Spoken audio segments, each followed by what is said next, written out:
Rencontre avec un triathlète un peu fou. Son défi, c'est de boucler un Ironman. Je vous donne le menu, 3,8 km de natation, puis 180 de vélo. Et enfin un marathon, 42 km de course à pied. Sauf que lui s'envole pour les États-Unis et la vallée de la mort. Température extérieure la semaine prochaine, 55 degrés. Voilà pour les titres. La chaleur s'installe sur la région, il fait chaud, mais là-bas il fait encore plus chaud. Là-bas, c'est la vallée de la mort aux États-Unis qui porte bien son nom, 55 degrés la semaine prochaine. C'est pourtant là qu'un aventurier va tenter l'exploit d'un triathlon en version extrême, un Ironman, 3,8 km de natation, 180 km de vélo, 42 de course à pied. Et lui aussi porte bien son nom. On l'appelle Ludo le Fou, originaire du Loir-et-Cher. Il s'envole après-demain. Sana Asnaoui et Charlie Krief. Ultime préparation pour Ludovic Chorgnon avant son départ pour les États-Unis.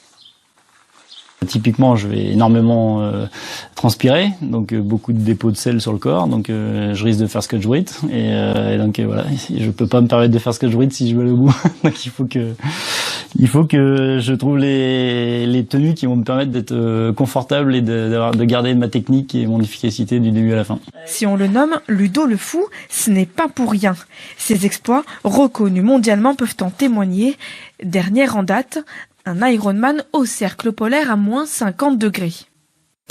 J'espère avoir de la chance d'être entre 50 et 55 degrés. Même si j'en ai pas, je serai entre 45 et 50 degrés. C'est évidemment tout l'opposé de celui que j'ai pu faire au mois de février sur le cercle polaire avec des températures largement négatives du début à la fin. Et pour être plus proche des conditions extrêmes qu'il aura à traverser, il s'est entraîné plusieurs mois dans un sauna, à enchaîner les entraînements à vélo et en courant. Nous sommes à plus de 8000 km de sa prochaine destination et Ludovic est impatient. Mentalement et physiquement, tout va bien, donc maintenant j'ai juste un peu hâte comme d'habitude. Ludo le Fou connaît toutes les limites de son corps et de son esprit.